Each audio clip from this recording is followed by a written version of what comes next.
ബുധനാഴ്ച ഉച്ചയ്ക്ക് ശേഷം 3 മണിയോടെയാണ് പ്രൊഫസർ ടി.ജെ. ജോസഫിന്റെ ഭാര്യ സലോമി ജോസഫിനെ തൂങ്ങി മരിച്ച നിലയിൽ കണ്ടെത്തിയത്. ടി.ജെ. ജോസഫിന് നേരെയുണ്ടായ ആക്രമണത്തിന് ശേഷം ഏറെക്കാലമായി സാമ്പത്തിക പ്രതിസന്ധിയിലായിരുന്നു കുടുംബം. തൊടുപുഴ ന്യൂമാൻ കോളേജിലെ അധ്യാപകനായിരുന്ന പ്രൊഫസർ ടി.ജെ. ജോസഫിനെ ജോലിയിൽ നിന്ന് പുറത്താക്കിയിരുന്നു. മതനിന്ദ കേസിൽ കോടതി വെറുതെ വിട്ട ടി.ജെ. ജോസഫിനെ പക്ഷേ കോളേജ് അധികാരികൾ തിരിച്ചെടുത്തില്ല.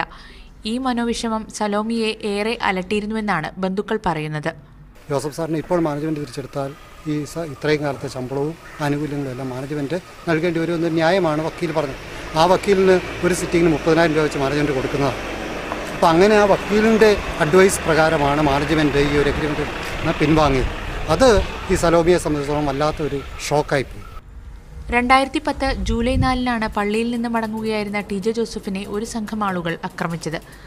ന്യൂമാൻ കോളേജ് അധ്യാപകനായിരുന്ന ടി.ജെ. ജോസഫ് തയ്യാറാക്കിയ ചോദ്യപേപ്പറിൽ മതനിന്ദയുണ്ടെന്ന് ആരോപിച്ചായിരുന്നു ആക്രമണം. ജോലി പോയതോടെ ബുദ്ധിമുട്ടിലായിരുന്ന കുടുംബം 2 രൂപയുടെ റേഷനരി വാങ്ങിയാണ് പട്ടിണി അകറ്റിയിരുന്നത്.